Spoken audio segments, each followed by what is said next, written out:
we're at the cottage, and this book, Stories of Treasure, some of it's a little out of kilt, some of it is amazing, and this is one such amazing story. Mrs. Pollywobble. Mrs. Pollywobble put another log on the fire and watched it blaze merrily away. It was a bitterly cold evening, and Beggy, her ginger cat, sat very close to the fire. Outside, the snow started to fall, and by bedtime the countryside was covered by a huge, white, snowy blanket. "We haven't many logs left," said Mrs. Pollywobble the next morning as she gave Beggy his milk and sardines for breakfast. "I've ordered some from the village. Maybe they will come today." Beggy purred happily and tucked into his food. But the snow continued to fall steadily and almost covered the cottage. Mrs. Pollywobble and Beggy began to feel very cold. They had run out of logs, and none could be delivered because the roads were blocked by snowdrifts. Mrs. Pollywobble wore 2 dresses, 3 cardigans, a woolly hat, and a pair of big fur boots. She ate hot soup and toast and managed to keep warm. Beggy stopped purring altogether and shivered miserably. He snuggled up to Mrs. Pollywobble to keep warm. "Poor Beggy," she said, cuddling him close to her. "Let's find you a blanket." And she opened the cupboard, and out fell a big bag of wool. Thank you. After staring at it thoughtfully for some time, she said, "I've just had the most marvelous idea, Beggy. I shall knit something to keep us both warm." She found a large pair of knitting needles and made herself comfortable. All day and all night she clicked away as the knitting grew bigger and bigger and bigger, and at last it was finished.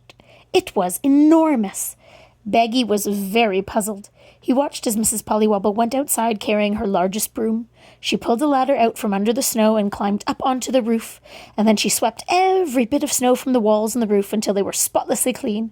She then returned indoors to fetch the marvelous idea and climbed the ladder again. With a few tugs and a few pulls the knitting fell into place. Beggy blinked hard. Mrs. Pollywobble had knitted a gigantic red tea cozy. It fitted the cottage perfectly. The hole for the handle was over the front door, and the hole for the spout was over the back door, and the chimney poked out through the red pom-poms on top. It was a little dark inside the cottage, but it was beautifully warm. Beggy snuggled down happily, and Mrs. Pollywobble took off her big fur boots. They were warm inside their gigantic tea cozy and didn't mind when it began to snow again. It snowed steadily for 2 days. One morning, Mrs. Pollywobble woke up to find the cottage strangely light and extremely cold. She quickly flung open the window. "Beggy!" she cried sadly. "Our tea cozy! It's disappeared!" Beggy shivered sadly. Mrs. Pollywobble looked hard at the snow-covered countryside. Whoever had taken the gigantic tea cozy had been very careful indeed. The snow was smooth and there was no footprints. She closed the window thoughtfully and went downstairs. She warmed some milk for Beggy's breakfast and made herself some coffee. Birds twittered noisily on the window ledge, and Mrs. Pollywobble always gave them breadcrumbs for breakfast. And as she scattered a handful from the window, as she did so, she saw something flapping gently in the snowy hedge. It was an end of red wool. "Come on, Beggy," she cried, pulling on her snowshoes. "We're going to follow that wool."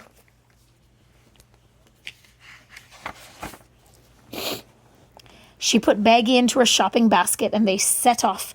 The red wool trailed over fields and farms and along narrow lanes, and after many, many miles they came to a dark, gloomy forest. A square wooden sign said, "Nittingham Forest, keep out." The trail of wool led deep into the forest and then stopped suddenly.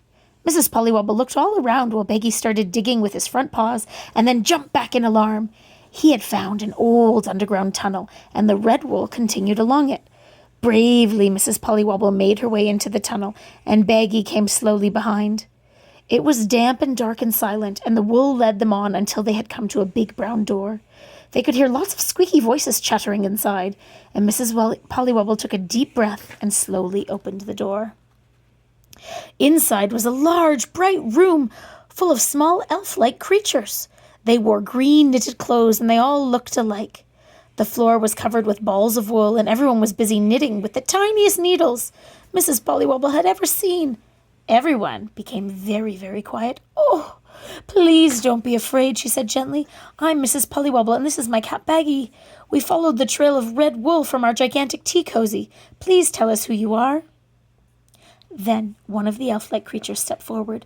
"We're the Nitwits," he said. "We live here in Knittingham Forest and spend all our time knitting." "But what do you knit?" asked Mrs. Pollywobble. The Nitwit led her across the room to some small drawers neatly stacked together. In the top, there were lots of tiny yellow knitted tubes. In the very cold weather, explained the Nitwit, the catkins in the forest would freeze, and we knit little covers to keep them warm." Mrs. Pollywobble smiled. "Oh, what a lovely idea," she said. And the rest of the Nitwits gathered round to show off their knitting.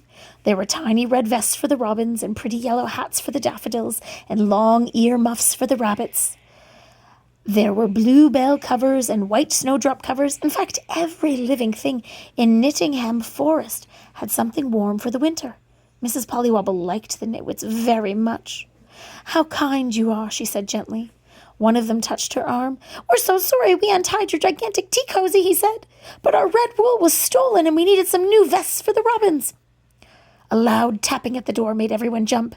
"It's Colonel Crow!" cried the Nitwits. "He's the one who stole all our red wool to make himself a warm nest. Quick, Mrs. Pollywobble, hide in the cupboard." The door suddenly burst open.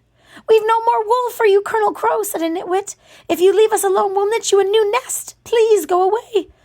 But the crow took no notice and started gathering wool from the floor.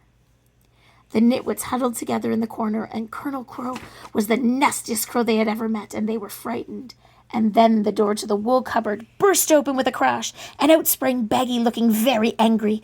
Colonel Crow dropped all the wool, and with a startled caw-caw, ran to the tunnel. Baggy chased him out into the daylight and through Knittingham Forest. He made sure that Colonel Crow flew far, far away. The Nitwits were delighted and thanked Baggy over and over again.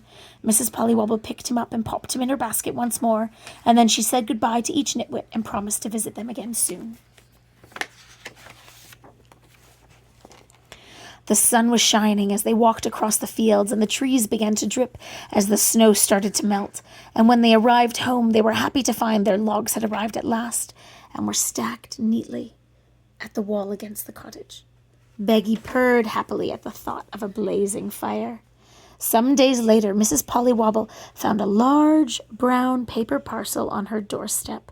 She opened it very carefully and found a pink knitted vest for herself and a ginger knitted coat for Baggy. She smiled fondly. She knew exactly who had sent them. The end.